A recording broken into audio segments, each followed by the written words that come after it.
hoy viernes 26 de marzo de 2021.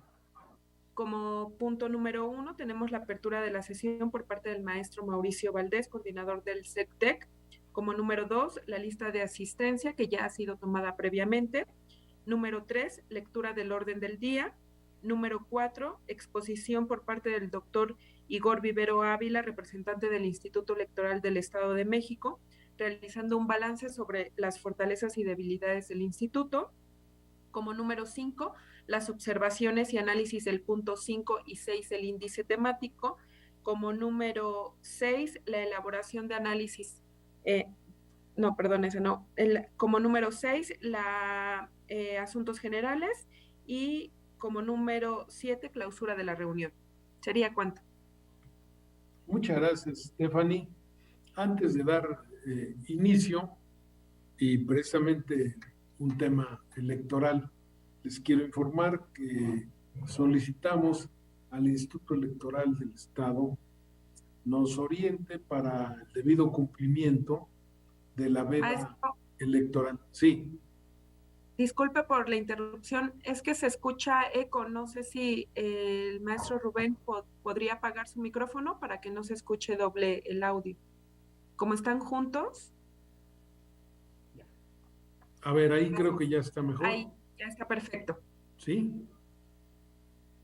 Bien. Sí. Entonces, decía a ustedes que hemos solicitado al Instituto Electoral del Estado que nos oriente para dar debido cumplimiento a la veda electoral. Eso va a implicar muy probablemente algunos cambios que les informaremos oportunamente para no perder la línea en nuestro trabajo y cumplir con las disposiciones legales. Más ahora que el tema electoral está en el ojo del huracán, mi querido Igor. No exactamente el IEM, pero sí el tema electoral está en el ojo del huracán. Y decirles que, bueno, los órganos autónomos constitucionales son muy importantes en la teoría de los contrapesos y del equilibrio de los poderes. Por eso es que esta comisión tiene un carácter tan importante. Ya hemos estado conversando con algunos especialistas sobre la posibilidad de tener, no dentro de la Constitución a los órganos, sino de tener una ley constitucional de organismos autónomos, de órganos autónomos. Y dentro de esos, se los comento solo para que nos ayuden a ir reflexionando, está el tema de si la Universidad Autónoma del Estado de México se debe considerar como un organismo constitucional autónomo o tendría otra característica que habrá que definirle, porque tenemos otra buena cantidad de universidades y luego la reciente ley de educación superior que acaba de aprobar el Congreso. Lo apunto solamente, no está en el orden del día, pero a la hora de hacer la apertura me surge la posibilidad de darles este mensaje. Les agradezco y continuamos con el orden del día y le pido a Rubén que él continúe llevando la sesión. Muchas gracias. Gracias, Mauricio. Pues tenemos hoy la exposición por parte del IEM a través de Igor Vivero. Pues yo le pasaría la palabra ya directamente a Igor para que pudiera hacer su exposición del día de hoy. Adelante, Igor.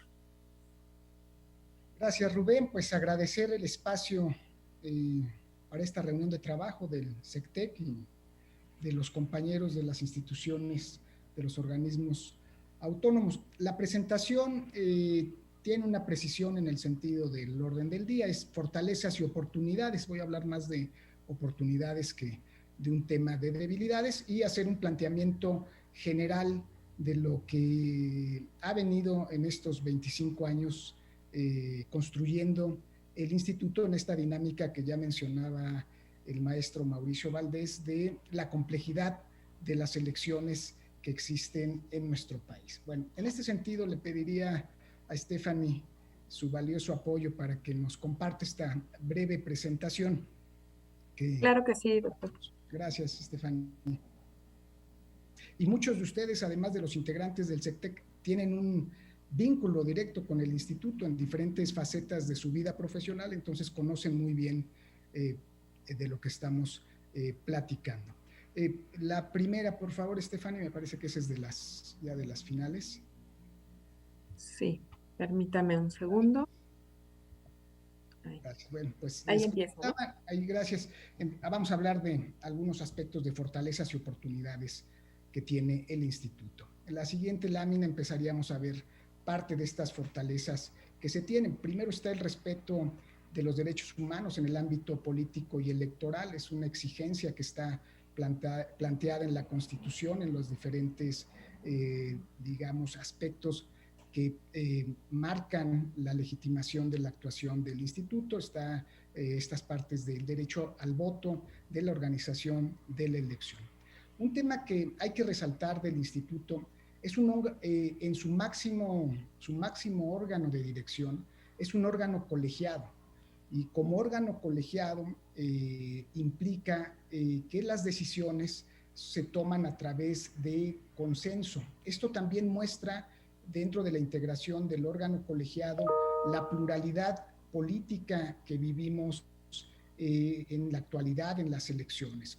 Dentro de esta integración también hay que resaltar la integración paritaria y, les decía hace un momento, plural del órgano de dirección.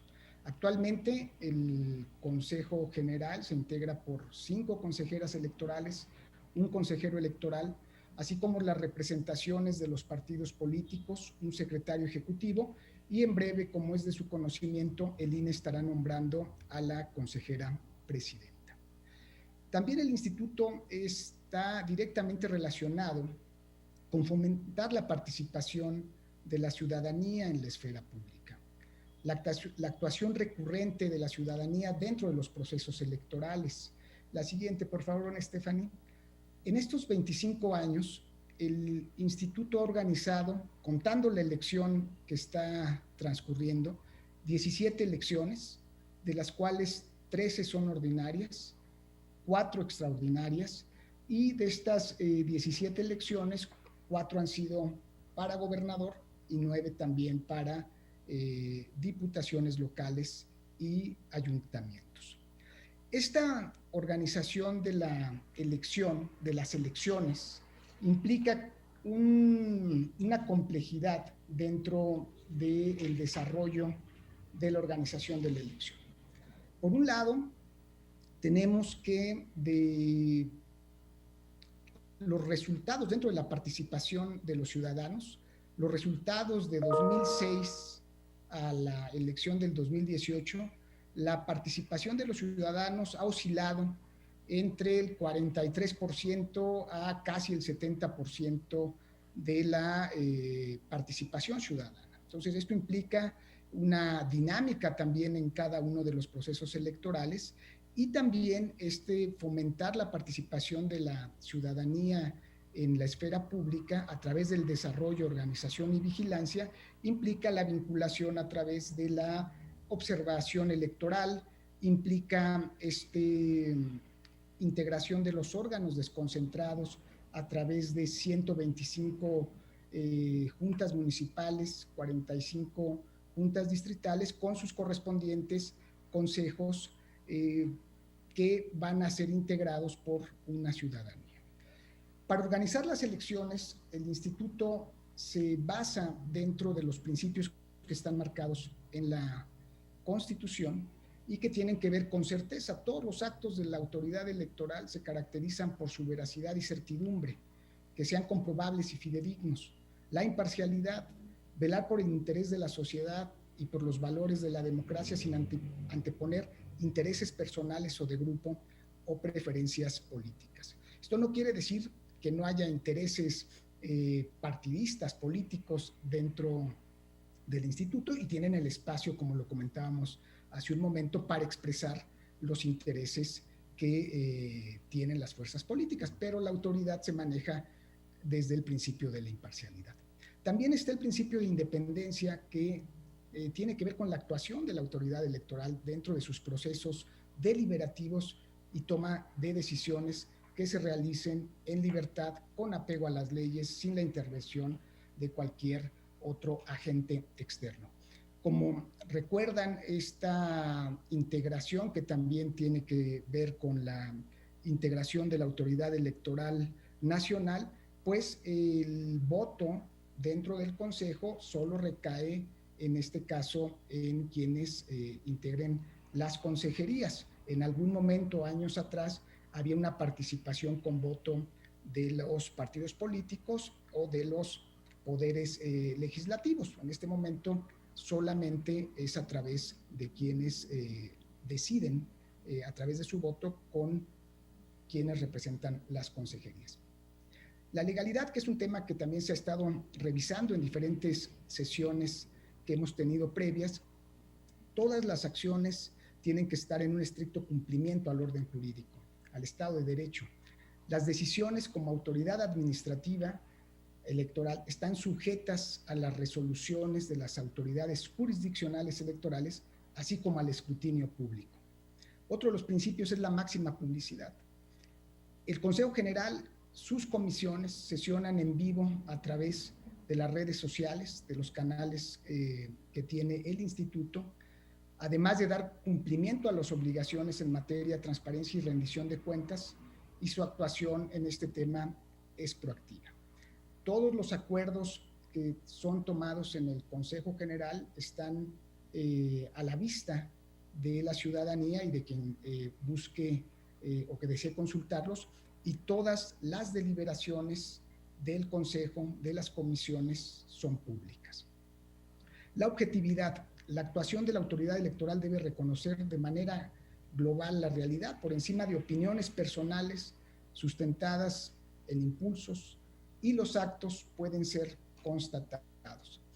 El principio de paridad de género. En la integración de los órganos centrales de dirección y en los órganos desconcentrados distritales y municipales, la integración tiene que ser con el principio de paridad. Asimismo, se revisa también las propuestas de las listas que integren los partidos políticos, que tienen que cumplir con el principio de paridad. La siguiente, por favor, Estefania. Favorecer la paz social, es decir, a través de las elecciones se permite la alternancia y hacia los cargos de elección popular en un clima de orden y paz social.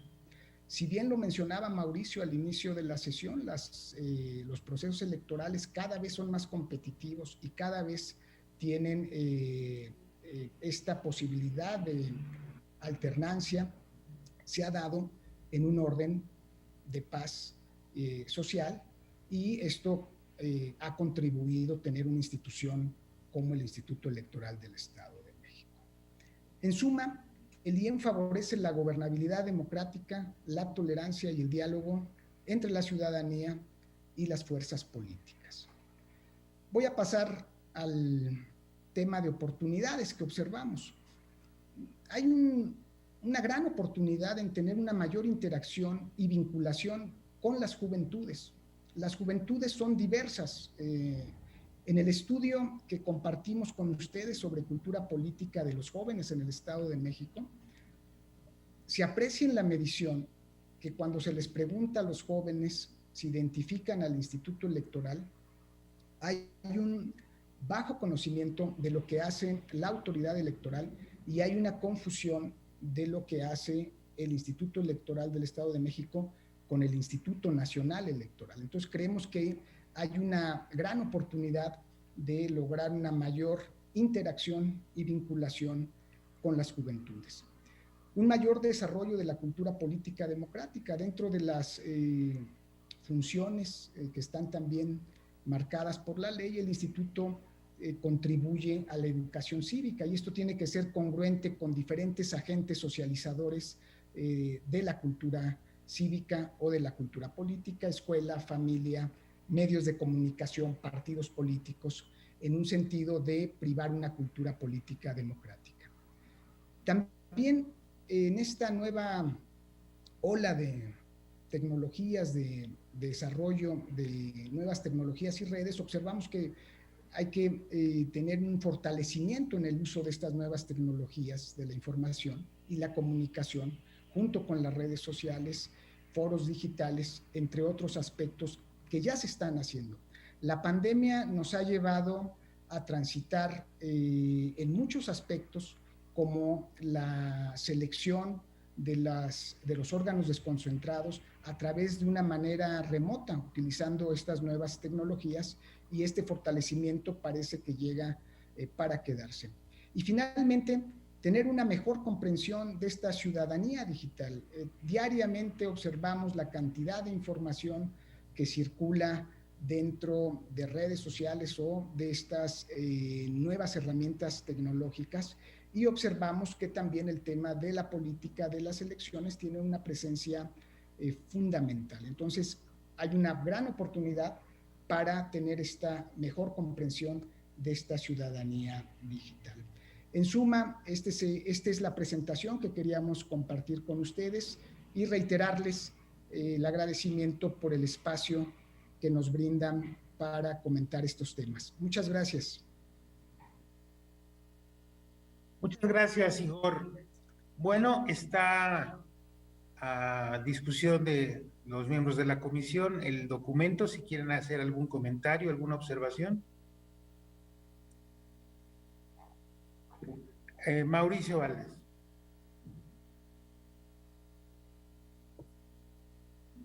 Igor, muchas gracias por tu presentación.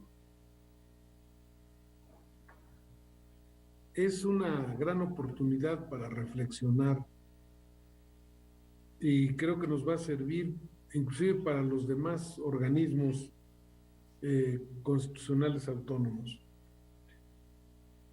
No sé si sea el momento oportuno, pero si no, te lo dejo para que lo comentemos en otra sesión o nos tomemos un café, lo que tú creas conveniente. Pero no puedo quedarme si no te planteo si para los resultados que obtiene el instituto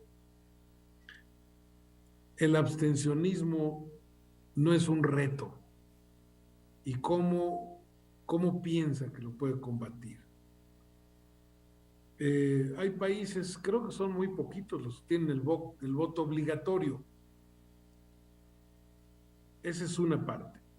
La otra es sobre la posibilidad con estos medios digitales, como lo planteabas, del voto digital, el voto electrónico. Sería interesante ver si eso fortalecería el desempeño del instituto.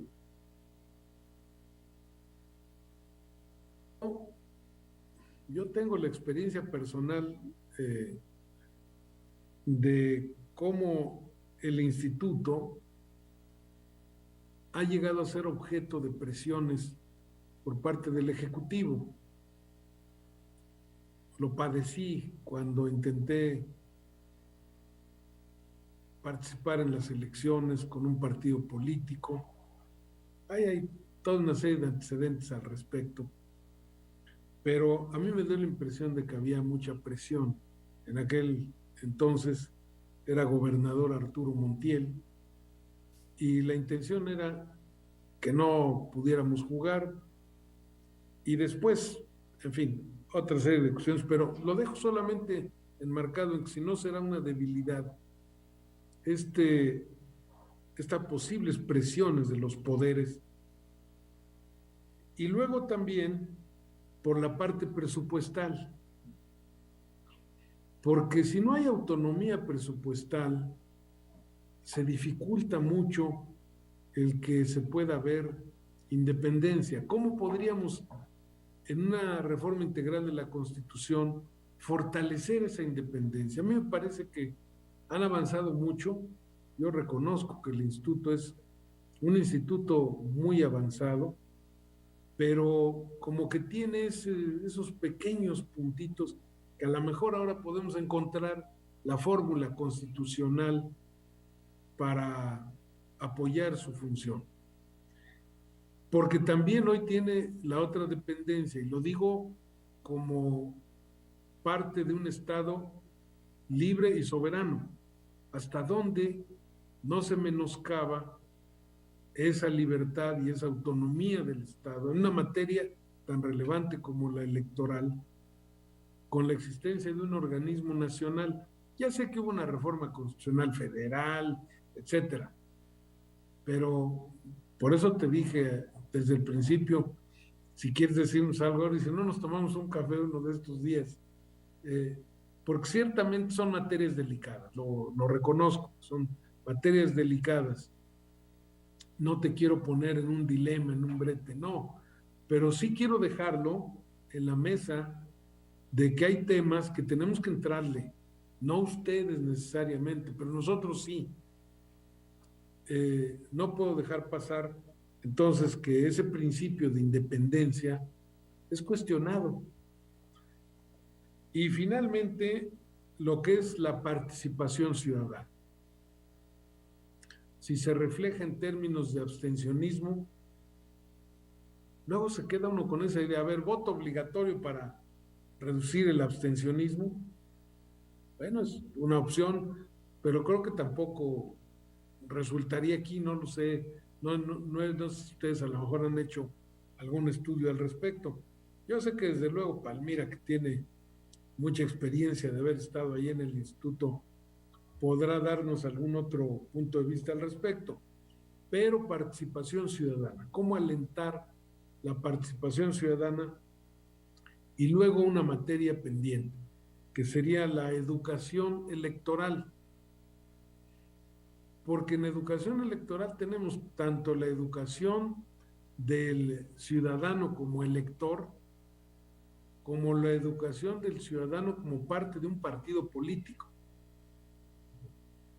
Yo noto todavía que nuestros cuadros de partidos políticos les haría muy bien que hubiera este tipo de cursos que veo que han desarrollado para muchas materias y capacitan mucho, pero como que nos hace falta preparar más a cuadros de los partidos en términos de lo que significa el papel de los partidos políticos, no solo en la contienda electoral, sino en la vida cívica del Estado y del país.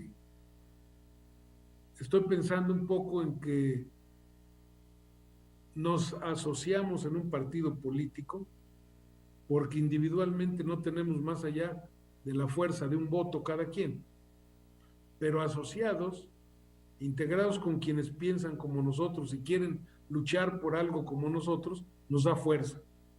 Pero me queda claro que habrá que una gente como el señor Carlos Slim, a lo mejor no solo no necesita de ningún partido político, a pesar de que valga un voto igual que el mío, pero su fuerza es de otro tipo. Entonces, me gustaría mucho ver si esos no son oportunidades del IEM en el futuro. No sé si eso requieran que la legislación del IEM mismo tuviera un énfasis o hubiera alguna ley, a lo mejor especial, una ley de educación electoral, no sé, simplemente lo digo como meras preocupaciones de un viejito como yo que ha pasado por varias experiencias cercanas allá al instituto y que sigo teniendo muchos buenos amigos ahí. A ver, ¿qué te parece? Hasta donde se puede y lo demás lo dejamos para un café. Muchas gracias. No, pues agradecer, Mauricio, la reflexión y aparte que... Pon tu micrófono, por favor, Igor. Que la presentación haya... Agradecer que la presentación haya tenido esta reacción. Nos vamos a tomar un café, Mauricio, pero no quiero dejar de pasar de lado lo que estás comentando. A ver, el tema de la participación de los resultados electorales, y aquí lo voy a decir como académico, es un debate que está presente. Realmente, ¿cuál es el porcentaje que muestra que una elección competida, además, está dentro de los esquemas poliárquicos que habla Dal, para no meterme en temas de la discusión de la teoría democrática? Y creo que México ha avanzado dentro de esos porcentajes. Ahora, si revisamos en el caso del Estado de México, las elecciones concurrentes la elección del 18 pues tiene un porcentaje mayor que a veces las municipales o la de los diputados. Ahí el instituto desarrolla campañas de promoción del voto, pero es una responsabilidad compartida en tres aspectos. El de la organización de la elección. Hay un dato que no comenté y que me da pie a esto. Todas las casillas electorales o toda la capacitación de los funcionarios de órganos desconcentrados se cumple casi al 100% o al 100% en el tema de órganos desconcentrados. Se hacen las sustituciones de vocales. En este momento, si ustedes observan las sesiones del Consejo General, la que acaba de pasar, se han hecho sustituciones y, digamos, como organizadores se deja el espacio propicio para el día de la elección. Y también otro tema que me das pie para comentar es que después de la jornada electoral todavía hay una serie de trabajos que hace el instituto importantes que tienen que ver con la entrega de constancias de mayoría, ya cuando se han sesionado todos dirimido los juicios, el retiro de la propaganda electoral. Es decir, hay todavía una serie de actividades que no son vistas, por supuesto, como previo a la jornada electoral. Entonces, también la participación y la calidad de los candidatos y candidatas es lo que va a traer al ciudadano a votar. Y esa es otra discusión que tiene que ver con lo que mencionas, que bien mencionas, con un tema de educación electoral. Nosotros desarrollamos una formación, inclusive a través de los posgrados, a través de los diferentes temas de actualización, a través de los espacios de editoriales que tenemos, pero este punto que mencionas va también de la mano con todas las instituciones que tienen los partidos para formar. En la ley, los partidos tienen un rubro específico para tareas de formación, que puedo decir que es mucho mayor del que tenemos en las instituciones. Entonces, este es un tema que va a estar presente. El tema que mencionabas es interesante porque dentro de estos 25 años, en el caso del instituto, podemos ver diferentes etapas que ha ido viviendo. Hay un texto que, no sé si recuerdan, El federalismo electoral de Jacqueline Pechard, y hay un caso, en ese momento yo escribí junto con otro colega, un caso del Estado de México. Y ahora revisándolo, 12 años después, sí se observan ciertas consolidaciones, y bien lo mencionas, también hay ciertas oportunidades o riesgos, pero están presentes. El tema presupuestal es fundamental. Es fundamental el tema presupuestal. Y ahí el Poder Legislativo, para esta ocasión, apoya al instituto en el tema presupuestal. Es un tema que sin presupuesto, sin desarrollar, allí también hay que decirlo, hay un ahorro que ha hecho tanto en esta reforma que se tuvo. Recuerden que el inicio formal de la elección inició en enero de este año, se reformó porque antes iniciaba en septiembre del año pasado, lo cual acortó los tiempos de organización para el instituto. Y los resultados están ahí a la vista en lo que les mencionaba hace un momento. Están integrados todos los órganos desconcentrados del instituto en menos tiempo de lo que se había hecho previamente, lo cual implica un tema de logística, lo cual implica lo que ustedes conocen como cuando se han acercado al instituto. Esta parte en el tema del abstencionismo, no creo que sea una responsabilidad, repito y subrayo, solo de las autoridades electorales. La responsabilidad de la autoridad electoral es que haya esta organización y que esta organización sea bajo los principios que se comentaron hace un momento. Es decir, donde la ciudadanía tenga la certeza de cómo se va a llevar la elección, y como muchos de los autores hablan del tema democrático, que haya la sana incertidumbre. El resultado electoral dependerá de quienes hayan convencido a la ciudadanía, pero la ley, la organización debe de ser, y como es marcada en el código, en las leyes, un procedimiento etapa por etapa. De las elecciones que se han anulado, de las extraordinarias que han surgido, me parece que ninguna ha sido por un tema que se le impute al órgano electoral.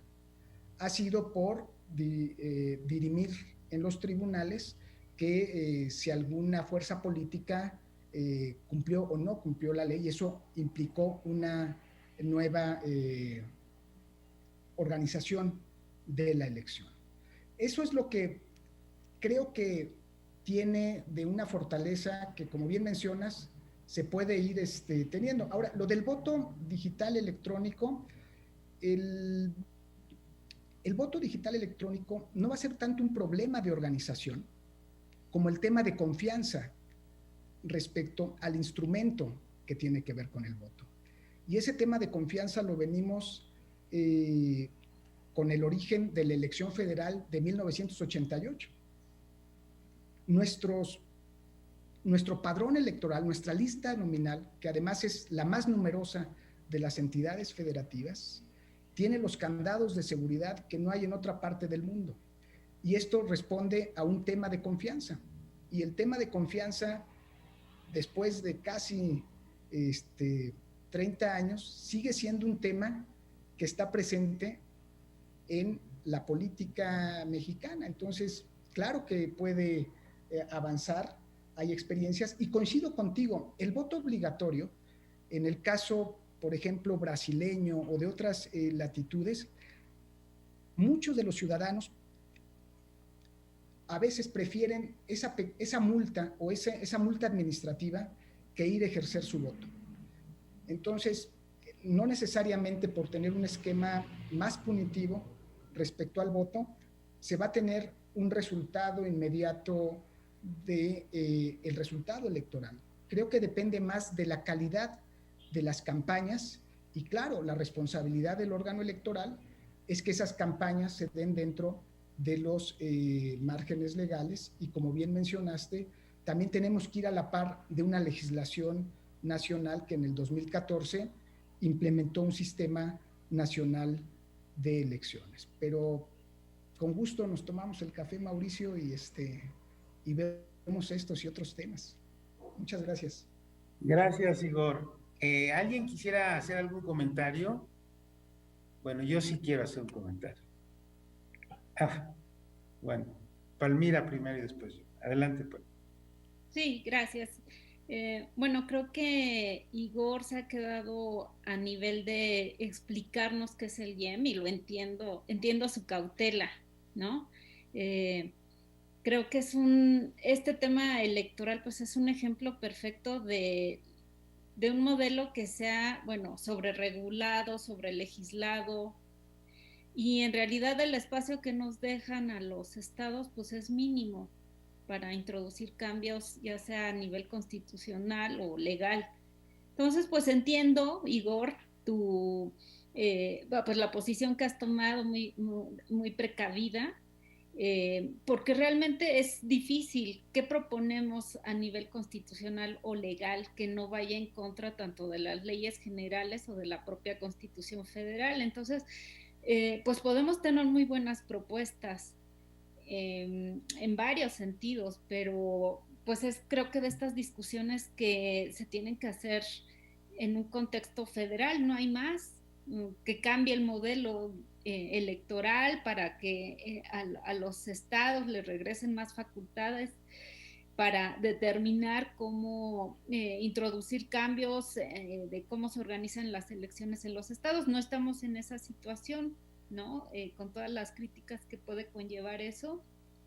Y pues más bien quizá pensar si procedimentalmente, organizacionalmente, el IEM puede trabajar aún más, por ejemplo, en el tema de austeridad, ¿no? Que en términos de la opinión pública, pues es un tema que pesa mucho. ¿Cuánto nos cuesta las elecciones? Y por más que se explique por qué es tan costoso el aparato electoral, pues no se acaba de entender plenamente. Y bueno, ahora en un contexto donde la discusión va en el sentido de incluso desaparecer o la posibilidad de desaparecer los institutos, los llamados soples, pues sí, me parece que amerita ser doblemente precavido en las propuestas que se pudieran llevar. Entonces, te agradezco, Igor, la presentación. En el caso del Infoem, por ejemplo, me parece que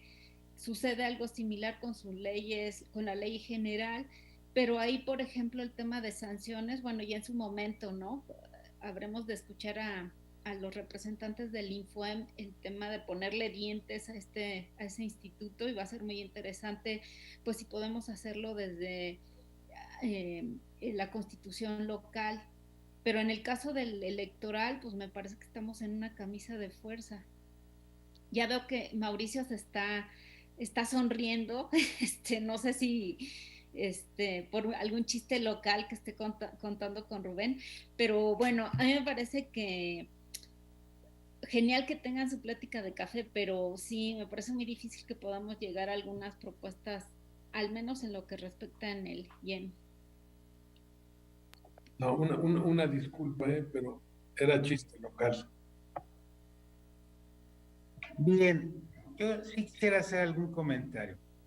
A ver, a mí me parece que sí es posible hacer una reforma de fondo en dos rutas. Es un asunto que vemos platicando incluso en otras sesiones, lo hemos tenido en el diálogo con los juzgadores, y creo que es una conversación muy importante que debemos establecer con los diputados locales. Y es esta manera de activar la facultad que tienen las legislaturas locales para iniciar leyes o reformas ante el Congreso de la Unión. Me parece que una de las grandes reformas implica que los estados tengan una mayor participación en el proceso legislativo federal, no solamente por la representación que tienen los estados a través del Senado de la República. Bueno, recordemos que originalmente los senadores eran electos por las legislaturas de los estados. Es el modelo norteamericano y estuvo establecido después en la Constitución de 24 y en la de 57. Esta acción de las legislaturas estatales, me gustaría ver más una asociación de legislaturas estatales que una asociación de gobernadores. Que las legislaturas se podrían poner de acuerdo en los tópicos fundamentales para no perder soberanía. La reforma constitucional que se hizo para quitarles fuerza a los organismos, a lo que hoy se les llama OPLES, hasta el nombre es bastante feíto, ¿no? Eran institutos electorales con plena autonomía, le quitó esa potestad que a mí me parece primigenia que debe tener un Estado federado, que es el de organizar sus propias elecciones, de organizar la manera en que se construye y se establece la representación política a través de la soberanía de los ciudadanos de cada un estado que conforman este gran Estado mayor que es la federación. Eso me parece que sería uno de los puntos importantes para hacer una gran reforma electoral. La segunda, a mí me parece que también que va aunada a esto es, pues lo voy a decir con todas sus palabras, el perfil de los consejeros del instituto. Es decir, los consejeros perdieron el carácter político, de representación política que tenían los consejeros en el Instituto Electoral del Estado de México. Y de un tiempo para acá se convirtieron como en delegados del INE. Y además muchos hasta nombrados por dedazo.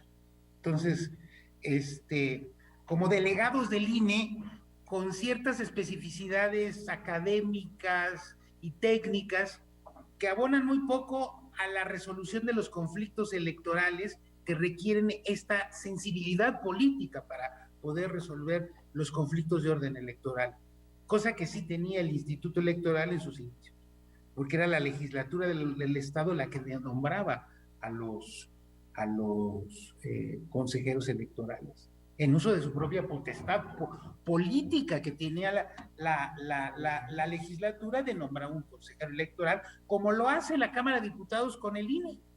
Y ahora es una decisión de un instituto nacional que conoce muy poco la vida en los estados, la que de pronto determina quiénes van a ser los consejeros a partir de una especie de examen de oposición, en donde pues pareciera que es más rudo que presentar un examen de doctorado en la Sorbona de París, ¿no?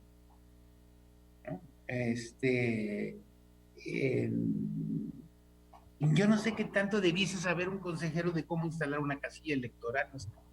Me parece que no tiene sentido para que un consejero tendría que explicar cómo debe instalarse una casilla electoral o qué dice la jurisprudencia del Tribunal Electoral sobre todo lo cual asunto, cuando lo que un consejero está resolviendo son problemas de conflictos políticos, porque lo que está en expresión ahí, Igor es un experto en ciencia política y retomaría yo a Michel Foucault, lo que está ahí son relaciones de poder. Una elección lo que refleja son relaciones de poder. ¿Y cómo se conducen, cómo se establecen los mecanismos para la conducción de relaciones de poder? En la política, ni la propia Constitución ni los derechos humanos se pueden entender fuera de las relaciones de poder, porque son las relaciones de poder las que construyen, como dice Foucault, estos saberes, ¿no? Y en particular aquí hay un saber, que es el saber electoral. Aquí hay un saber que es el saber electoral, ¿verdad? ¿Cómo transformamos lo poco que queda de regulación constitucional y legal? Tenemos una ley electoral en el Estado, ¿no? Que rige cosas para el Estado, y tenemos un capítulo específico sobre el Instituto Electoral y la organización de las elecciones en la Constitución local. O sea, no se ha suprimido el capítulo electoral en la Constitución local, ni dejamos de tener ley electoral. La Constitución federal simplemente establece cuáles son las competencias de la federación y cuáles son las de los estados, ¿no? En una especie de actuación concurrente en el proceso electoral. Yo lo plantearía al revés, porque no dejamos como en el sistema norteamericano que sean los estados los que organicen todas las elecciones, como lo hace el sistema norteamericano, es decir, que sean desaparecer el federal, el Instituto Nacional, y crear institutos locales como este, para que organicen tanto las elecciones locales como las elecciones federales.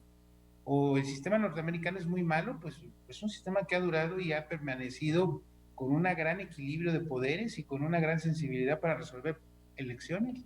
Y son los estados los que establecen además una diversidad de sistemas electorales en Estados Unidos, los que organizan la elección del presidente de los Estados Unidos. Pues es una realidad. ¿Por qué es mejor este sistema donde centralizamos y no un sistema federal que descentraliza? Bueno, ahí hago algunos comentarios. Me vino la regresión de cuando fui representante en el INE. Bueno, ahí se los dejo. No sé si quieras hacer un comentario. ¿Algún comentario, Igor? ¿O me dejas hacer uno que me provocó aquí Rubén? Yo creo que, como dicen los abogados, en materia electoral, ¿cuál es el bien tutelado? El bien tutelado es el voto. Es la voluntad que expresamos los ciudadanos en una democracia, y ese es el bien a tutelar. Bueno, pero resulta que se pierde con una maraña de leyes, de disposiciones, y lo vemos ahora, voy a decirlo así de claro, con esta veda electoral, por ejemplo. ¿En qué ayuda la veda electoral a una mayor nitidez y mayor democracia en el ejercicio del voto? Yo creo que son temas que ameritan que le echemos cabeza, que los pensemos bien. Hay otros países, bueno, acaba de pasar la elección de presidente en Estados Unidos y vimos qué restricciones, prácticamente ninguna. Y se pelearon con el hecho de que se acusaban de fraude.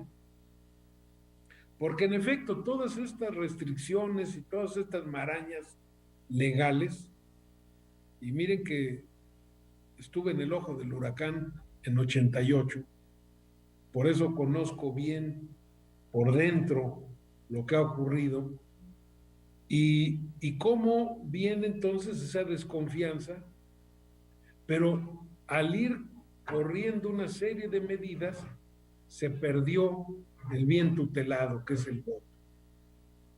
Pareciera que se está tutelando mejor el voto, pero en la realidad no tanto.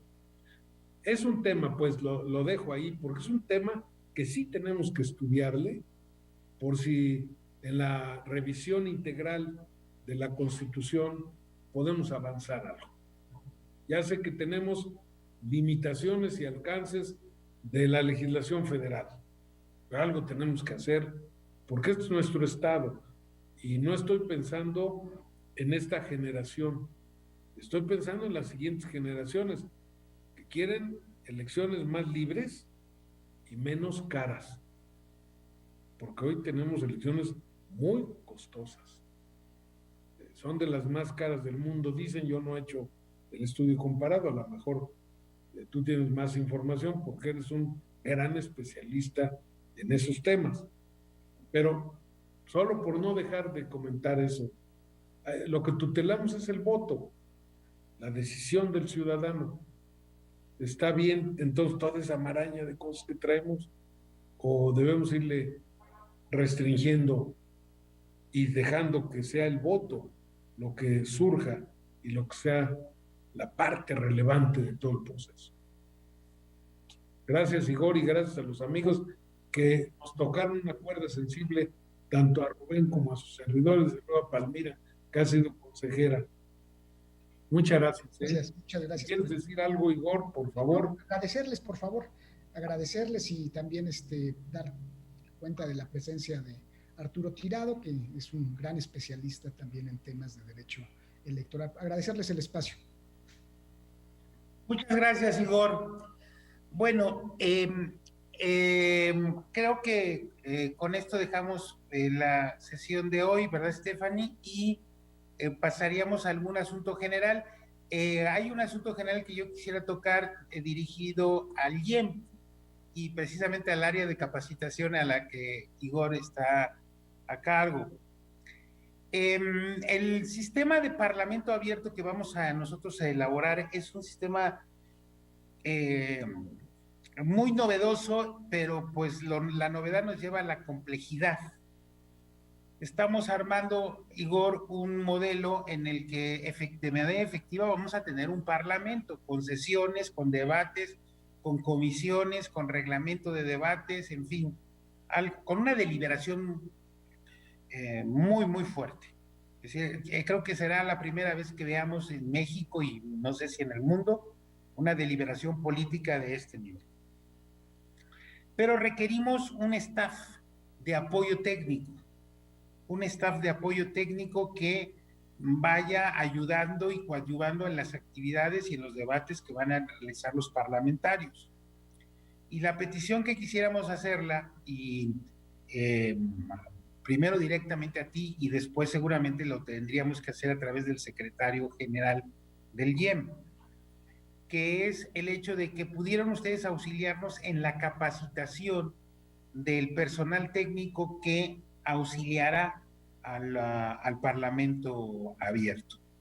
Y puede ser que el instituto que tú diriges pudiera ayudarnos a capacitar estoy hablando de unos 10 o unos 15 personas que con un nivel de licenciatura pudieran capacitarse ahí con ustedes y que después ellos fueran monitores que capacitaran a los demás que participarán en el proceso de apoyo al Parlamento abierto. Pues ahí está la consulta, Igor, si ustedes podrían auxiliarnos en eso.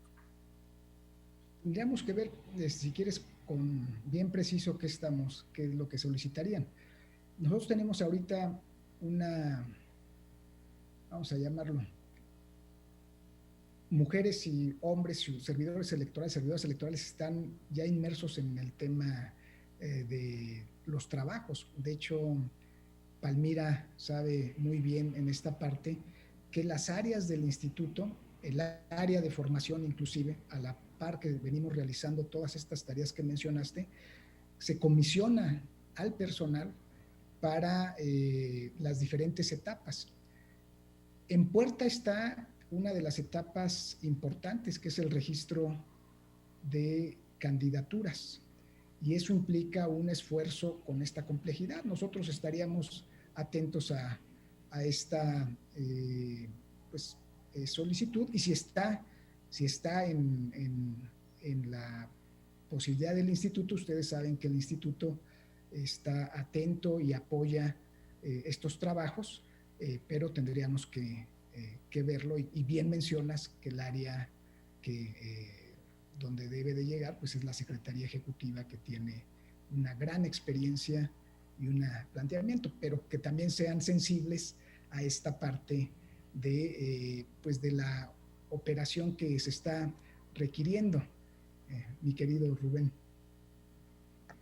Muchas gracias, Igor. Bueno, pues haremos el planteamiento al secretario ejecutivo y a ver si pudiéramos tener una reunión contigo y demás para ver las posibilidades de colaboración en esta parte. Muchas gracias, Igor. Bueno, si no hay nadie más que haga el uso de la palabra, invitarlos para la sesión plenaria que tendremos hasta el día 5 de abril, y es una sesión plenaria donde vamos a tener un conversatorio sobre el tema de las comunidades indígenas del Estado de México, tanto las comunidades originarias como las comunidades de migrantes. Vamos a tener ahí 2 expositores muy importantes en materia de comunidades indígenas. Para el 5 de abril a las 11 de la mañana. Pues sería todo, Mauricio, por el día de hoy de esta sesión de la Comisión de Órganos Autónomos. Gracias, Rubén. Si no hubiera otro tema que tratar, les quiero agradecer su participación, su presencia, desearles que tengan una semana muy agradable dentro de lo que puede significar algunos días, por lo menos. En materia electoral no creo que Igor se vaya a descansar ni un día, a lo mejor uno, pero sobre todo desearles que la pasen muy bien y nos seguimos viendo. Gracias por su participación, que estén muy bien, Gracias, Stephanie, gracias, Palmira, Luego, maestro. Gracias a Oscar también, que nos acompañó. Buena tarde. Gracias, buenas tardes. Hasta luego.